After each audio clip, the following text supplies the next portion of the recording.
ఓం శాంతి 13/11/1981 అవ్యక్త బాప్దాదా యొక్క మధుర మహావాక్యాలు. పరిశీలన మరియు నిర్ణయ శక్తి యొక్క ఆధారము సైలెన్స్ యొక్క శక్తి. ఈరోజు నిర్వాణము అనగా వాణి నుండి అతీతమైన శాంతి స్వరూప స్థితిని అనుభవం చేస్తూ ఉన్నారు. ఆత్మలైన మీ యొక్క స్వధర్మము మరియు సుకర్మ, స్వకర్మ, స్వస్వరూపము, స్వదేశము శాంతియే. ఆత్మస్వరూపం, ఆత్మదేశం, ఆత్మకర్మ అంతా శాంతియే.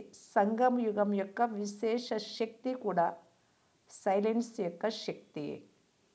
సంగమ యుగ ఆత్మలైన మీ యొక్క లక్ష్యం ఇప్పుడు స్వీట్ సైలెన్స్ హోమ్లోకి వెళ్ళడం, అనాది లక్షణమైన శాంతి స్వరూపంగా ఉండడం మరియు సర్వులకు శాంతిని ఇవ్వడం. ఈ శక్తియే విశ్వంలో ఎంతో అవసరం. సర్వ సమస్యల యొక్క సమాధానము ఈ సైలెన్స్ యొక్క శక్తి ద్వారానే లభిస్తుంది. ఎందుకు? సైలెన్స్ అనగా శాంతి స్వరూపం యొక్క గుర్తు. ఏకాంతవాసిగా ఉన్న కారణంగా సదా ఏకాగ్రంగా ఉంటుంది మరియు ఏకాగ్రత యొక్క కారణంగా విశేషంగా 2 శక్తులు సదా ప్రాప్తి అవుతాయి. ఒకటి పరిశీలన శక్తి, ఇంకొకటి నిర్ణయ శక్తి. విశేషమైన 2 శక్తులు వ్యవహారము, లౌకికానికి శరీరానికి సంబంధించినటువంటి విషయాలలో మరియు పరమార్థం ఆత్మకు సంబంధించిన విషయంలో ఈ రెండింటి యొక్క సర్వ సమస్యలకు సహజ సాధనం. పరమార్థ మార్గంలో విఘ్న వినాశకులుగా అయ్యేందుకు సాధనం మాయను పరిశీలించగలగడం, పరిశీలించిన తర్వాత నిర్ణయం తీసుకోవడం. పరిశీలించని కారణంగానే మాయ యొక్క భిన్న భిన్న రూపాలను దూరం నుండే పారద్రోలలేకపోతారు. పరమార్థులైన పిల్లల ముందు మాయ కూడా రాయల్ ఈశ్వర్య రూపాన్ని ధరించి వస్తుంది. దాన్ని పరిశీలించేందుకు ఏకాగ్రత శక్తి కావాలి మరియు ఏకాగ్రత శక్తి సైలెన్స్ శక్తి ద్వారానే ప్రాప్తి అవుతుంది. వర్తమాన సమయంలో బ్రాహ్మణ ఆత్మలలో తీవ్ర గతి యొక్క పరివర్తన తక్కువగా ఉంది. ఎందుకంటే మాయ యొక్క రాయల్ ఈశ్వరీయ రోల్డ్ గోల్డ్ను రియల్ గోల్డ్గా భావిస్తూ ఉన్నారు. ఆ కారణంగా వర్తమానమును గుర్తించని కారణంగా ఎటువంటి మాటలు మాట్లాడతారు? నేను ఏదైతే చేశానో లేక చెప్పానో అది సరిగ్గానే చేశాను, నేను ఏ విషయంలో తప్పు, ఇలాగే నడవాల్సి ఉంటుంది కదా అని అంటారు. తప్పు అయి ఉండి కూడా తప్పుగా భావించరు. అందుకు కారణం పరిశీలన శక్తి యొక్క లోటు. మాయ యొక్క రాయల్ రూపంను రియల్గా భావించుకుంటూ ఉంటారు. పరిశీలన శక్తి ఉండని కారణంగా యథార్థమైన నిర్ణయాన్ని తీసుకోలేరు. స్వపరివర్తన చేయాలా లేక పరివర్తన అంటే పరపరివర్తన చేయాలా అన్న నిర్ణయాన్ని కూడా తీసుకోలేరు. కావున పరివర్తన యొక్క గతి తీవ్రంగా ఉండాలి. సమయం తీవ్ర గతితో ముందుకు వెళ్తోంది, కానీ సమయానుసారంగా పరివర్తన జరగడము మరియు స్వయం యొక్క శ్రేష్ఠ సంకల్పముతో పరివర్తన జరగడంలో, ఇందులో ప్రాప్తి యొక్క అనుభూతిలో రాత్రికి పగలుకు ఉన్నంత తేడా ఉంది. ఏ విధంగా ఈ రోజుల్లో కారును నడుపుతారో అందులో ఒకటి సెల్ఫ్ స్టార్ట్ అయ్యే కార్ అయితే ఇంకొకటి తోస్తే స్టార్ట్ అయ్యే కారు. రెండింటిలో తేడా ఉంది కదా. కావున సమయం యొక్క తోపుతో పరివర్తన అవ్వడం, ఏదైనా పరిస్థితులు వచ్చినప్పుడు అది పురుషార్థం యొక్క బండి తోస్తే నడిచేదిగా ఉండడం. అది బండిలో స్వారీ చేయడం అవ్వలేదు, స్వారీని నడపడం అయింది. సమయం యొక్క ఆధారంపై పరివర్తితం అవ్వడము అనగా కేవలం ప్రాప్తి యొక్క కొద్ది భాగ్యాన్ని ప్రాప్తించుకోవడం. ఒకరేమో యజమానులు, ఇంకొకరు కొద్దిగా షేర్లు తీసుకునేవారు. అధికారులైన యజమానులు ఎక్కడ, ఏదో కొద్దిగా అంచెలి తీసుకునేవారెక్కడ? దీనికి కారణం ఏమిటి? సైలెన్స్ శక్తి యొక్క అనుభూతి లేదు. దాని ద్వారా పరిశీలించే మరియు నిర్ణయం తీసుకునే శక్తి ప్రాప్తమవ్వడం ద్వారా పరివర్తన తీవ్ర గతితో జరుగుతుంది. సైలెన్స్ శక్తి ఎంత గొప్పదో అర్థమైందా? సైలెన్స్ శక్తి క్రోధాగ్నిని శీతలంగా చేసేస్తుంది. సైలెన్స్ యొక్క శక్తి వ్యర్థ సంకల్పాల యొక్క అలజడిని సమాప్తం చేయగలరు. సైలెన్స్ యొక్క శక్తి ఎటువంటి పురాతన సంస్కారాలనైనా అలాగే సమాప్తం చేసేస్తుంది. సైలెన్స్ యొక్క శక్తి అనేక రకాలైన మానసిక రోగాలను సహజంగా సమాప్తం చేయగలదు. సైలెన్స్ యొక్క శక్తి శాంతి సాగరుడైన తండ్రితో అనేక ఆత్మల యొక్క మిలనాన్ని జరపగలుగుతుంది. సైలెన్స్ యొక్క శక్తి అనేక జన్మలుగా భ్రమిస్తున్న ఆత్మలకు ఆధారం యొక్క అనుభూతిని కలిగించగలుగుతుంది. మహాన్ ఆత్మలుగా, ధర్మాత్మలుగా తయారు చేస్తుంది. సైలెన్స్ యొక్క శక్తి ఒక్క క్షణంలో 3 లోకాలను తిరిగి వచ్చేలా చేస్తుంది. ఇది ఎంత ఉన్నతమైనదో మీకు అర్థమైందా? సైలెన్స్ యొక్క శక్తి తక్కువ శ్రమతో, తక్కువ ఖర్చుతో ఎంతో ఆనందమయంగా చేయగలుగుతుంది. సైలెన్స్ యొక్క శక్తి సమయం యొక్క ఖజానాలో కూడా ఎకానమీని కలిగిస్తుంది. అనగా తక్కువ సమయంలో ఎక్కువ సఫలతను పొందగలుగుతారు. సైలెన్స్ యొక్క శక్తి ఆహాకారాల నుండి, దుఃఖం నుండి జయ జయకారాలను ప్రాప్తింప చేయగలదు. సైలెన్స్ యొక్క శక్తి సదా మీ కంఠంలో సఫలత యొక్క మాలలను ధరింప చేయగలదు. జై జయకారాలు జరిగాయి, మాలలు కూడా పడ్డాయి, ఇంకేం మిగిలి ఉంది? అన్నీ జరిగిపోయాయి కదా. మీరు ఎంత గొప్పవారు విన్నారా? మహాన్ శక్తిని కార్యములో తక్కువగా వినియోగిస్తూ ఉన్నారు. ఈ సైలెన్స్ శక్తిని వాణి ద్వారా, నోటి ద్వారా బాణం వేయడం వచ్చింది, జ్ఞానం ఇవ్వడం. ఇప్పుడు ఇక శాంతి యొక్క బాణాన్ని వేయండి. దాని ద్వారా ఇసుకలో కూడా పచ్చదనాన్ని తేగలుగుతారు. ఎంత కఠినమైన పర్వతం నుండి అయినా నీటిని తీయగలుగుతారు. వర్తమాన సమయంలో శాంతి యొక్క శక్తిని ప్రత్యక్షతలోకి తీసుకురండి. మధువనం యొక్క ధరని కూడా ఎందుకు ఆకర్షిస్తుంది? శాంతి యొక్క అనుభూతి కలుగుతుంది కదా. అలాగే నలువైపులా ఉన్న సేవా కేంద్రాలను మరియు ప్రవృత్తి యొక్క స్థానాలను శాంతి కుండలిగా చేయండి.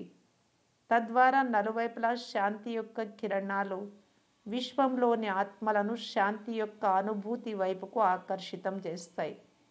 అయస్కాంతాలుగా అయిపోతాయి. మీ సర్వస్థానాలు శాంతి ప్రాప్తి యొక్క అయస్కాంతాలుగా అయిపోయే సమయం వస్తుంది. మీరు వెళ్ళాల్సిన అవసరం రాదు, వారే స్వయం వస్తారు. కానీ అది కూడా ఎప్పుడైతే సర్వులలో శాంతి యొక్క మహాశక్తి నిరంతరము సంకల్పము, వాక్కు మరియు కర్మలో ఏర్పడుతుందో అప్పుడే మీరు మాస్టర్ శాంతి దేవుళ్ళగా అయిపోతారు. కావున ఇప్పుడు ఏం చేయాలో అర్థమైందా? ఈరోజు ఉదయం మధువనంలో కర్ణాటక జోన్లోని అన్నయ్య ఒకరు హార్ట్ ఫెయిల్ అవ్వడంతో శరీరం వదిలేశారు. శరీరం యొక్క అంతిమ సంస్కారాలను ఆబులోనే చేయడం జరిగింది. దాని గురించి బాబా అన్నారు, ఈరోజు ఏ లెసన్ నేర్చుకున్నారు? కర్ణాటక గ్రూప్ వారు ఏ పాఠాన్ని పక్కా చేసుకున్నారు? సదా ఎవరు రెడీగా ఉండాలి అనే పాఠాన్ని పక్కా చేసుకున్నారా? సదా దేహము, దేహం యొక్క సంబంధము, పదార్థాలు, సంస్కారాలు అన్నింటి యొక్క పెట్టె బేడ సదా మూయబడి ఉండాలి. చిత్రాలలో కూడా సర్దుకునే శక్తిని ఎలా చూపిస్తారు? పెట్టె బేడ ప్యాక్ అయి ఉంటాయి, అలాగే చూపిస్తారు కదా. ఇది చేయాల్సి ఉంది, ఇది అవ్వాల్సి ఉంది, ఇంకా కొంత మిగిలి ఉంది అనే సంకల్పం కూడా రాకూడదు. క్షణంలో తయారైపోవాలి. సమయం యొక్క పిలుపు రాగానే ఎవరు రెడీగా ఉండాలి. ఈ లెసన్ను పక్కా చేసుకున్నారా? ఇది కూడా ఆత్మ యొక్క భాగ్య రేఖను దిద్దుకోవడమే. అంతిమ సంస్కారాలు చేసే సమయంలో ఒక పండితుడిని లేక బ్రాహ్మణుడిని పిలుస్తారు. అది కూడా నామమాత్రపు బ్రాహ్మణుడిని పిలుస్తారు. మరి ఇక్కడ ఎంతమంది బ్రాహ్మణుల చేయి పడింది? మహాన్ తీర్థ స్థానము మరియు సర్వశ్రేష్ఠ బ్రాహ్మణులు స్మృతి భావ అనే సహయోగం ఎంత శ్రేష్ఠ భాగ్యం అవుతుంది. కావున సదా ఎవరు రెడీగా ఉండే విశేషమైన పాఠాన్ని అందరూ చదువుకున్నారు.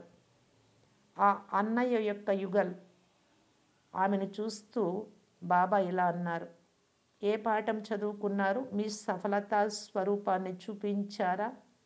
అంతటి ధైర్యవంతులేనా? శక్తి రూపం యొక్క ప్రత్యక్ష స్వరూపాన్ని చూపించారా?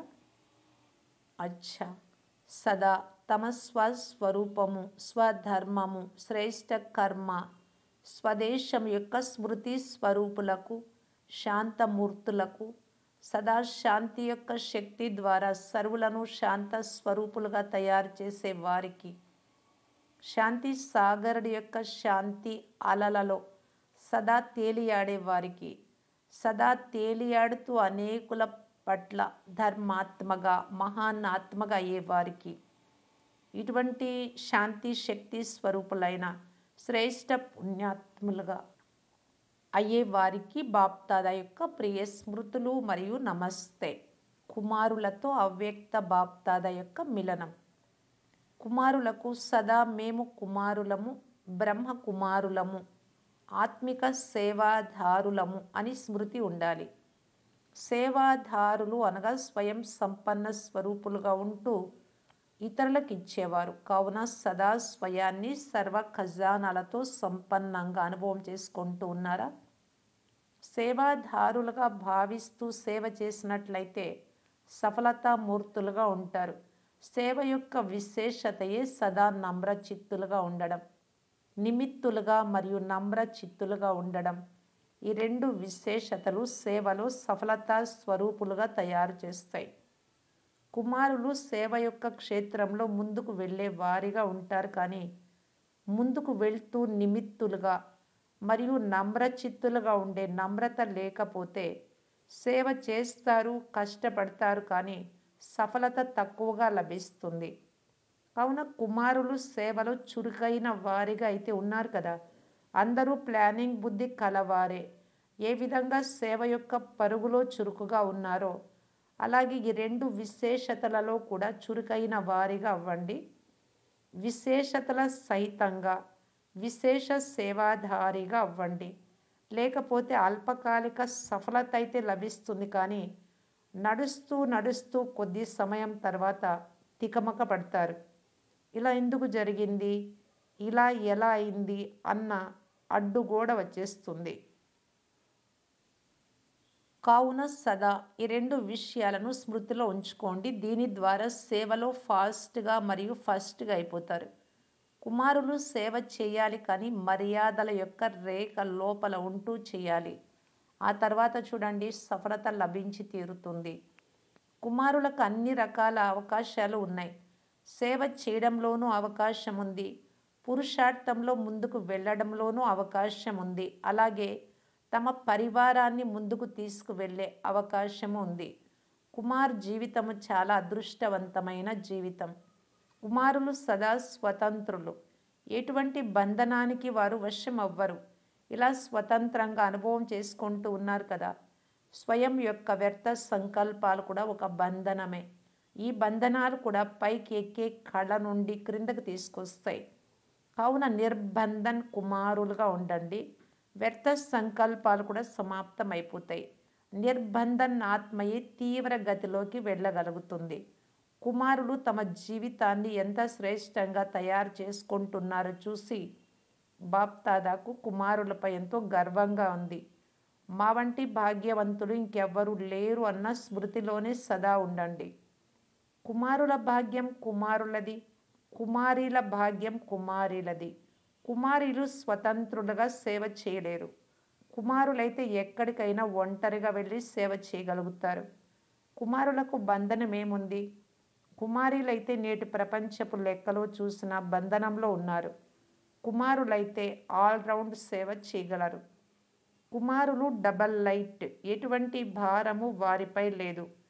సంకల్పాల యొక్క బరువు కూడా లేదు. సంబంధ సంపర్కాల యొక్క భారము లేదు. కుమారులు నిర్బంధనులు, ఎందుకంటే వారు జ్ఞానస్వరూపులుగా అయిపోయారు. జ్ఞానస్వరూపులు ఎప్పుడూ వ్యర్థం వైపుకు వెళ్ళలేరు. జ్ఞానస్వరూపుల ముందుకు వ్యర్థ సంకల్పాలు కూడా రాజాలవు. సంకల్పంలో కూడా శక్తివంతంగా, కర్మలో కూడా శక్తివంతులుగా ఉంటారు. మీరు మాస్టర్ సర్వశక్తివంతులు, మరి సదా మేం మాస్టర్ సర్వశక్తివంతులము అని అనుభవం చేసుకుంటూ ఉన్నారా? ఎందుకంటే కుమారుల చుట్టూ మాయ ఎంతగానో తిరుగుతూ ఉంటుంది. మాయకు కూడా కుమారి కుమారులు ఎంతగానో నచ్చుతారు. ఏ విధంగా మీరు బాబాకు చాలా ప్రియమైన వారో అలాగే మాయకు కూడా ప్రియమైన వారే. కావున మాయతో అప్రమత్తంగా ఉండాలి. సదా స్వయాన్ని కంబైన్డ్గా భావించండి, ఒంటరిగా కాదు. యుగల్ తోడుగా ఉండాలి. యుగల్ అంటే ఇక్కడ బాబా. సదా కంబైన్డ్గా భావించినట్లయితే మాయ రాజాలదు. పార్టీలతో అవ్యక్త బాప్తాద యొక్క మిలనం. ఫస్ట్ గ్రూప్తో వర్తమాన సమయం యొక్క విశేషమైన అటెన్షన్, వ్యర్థ సంకల్పాల యొక్క సమాప్తి. అందరూ స్వయాన్ని సమర్థాత్మలుగా భావిస్తున్నారా? సమర్థాత్మలు అనగా వ్యర్థం యొక్క ఖాతా సమాప్తమైపోయినవారు. లేకపోతే బ్రాహ్మణ జీవితంలో వ్యర్థ సంకల్పాలు, వ్యర్థమైన మాటలు, వ్యర్థమైన కర్మలు ఎంతో సమయాన్ని వేస్ట్ చేసేస్తాయి. ఎంత సంపాదననైతే జమ చేసుకోవాలి అనుకుంటారో అంతటి సంపాదనను జమ చేసుకోలేరు. వ్యర్థం యొక్క ఖాతా సమర్థులుగా అవ్వనివ్వదు. ఇప్పుడు ఇక వ్యర్థ ఖాతాను సమాప్తం చేయండి. క్రొత్త పుస్తకాలు పెట్టేటప్పుడు పాత వాటిని సమాప్తం చేసేస్తారు. కావున వర్తమాన సమయంలో వ్యర్థం యొక్క ఖాతాను సమాప్తం చేసి సదా సమర్థంగా ఉండాలి అనే విశేషమైన గమనం ఉంచండి. మాస్టర్ సర్వశక్తివంతులు. ఏది కావాలి అనుకుంటే అది చేయగలరు. ఎవరికైనా తనువు యొక్క లేక ధనం యొక్క శక్తి ఉంటే వారు ఏది కావాలి అనుకుంటే అది చేయగలరు కదా. శక్తి లేకపోతే కావాలనుకుంటున్నా చేయలేకపోతారు. అలాగే మాస్టర్ సర్వశక్తివంతులైన మీరేం చేయలేరా? అన్నీ చేయగలరు. కేవలం అటెన్షన్ ఉంచండి. పదే పదే అటెన్షన్ కావాలి. అమృత వేళ అటెన్షన్ ఉంచి, రాత్రి వేళలో అటెన్షన్ ఉంచి, మధ్యలో నిర్లక్ష్యంగా అయిపోతే రిజల్ట్ ఏమవుతుంది?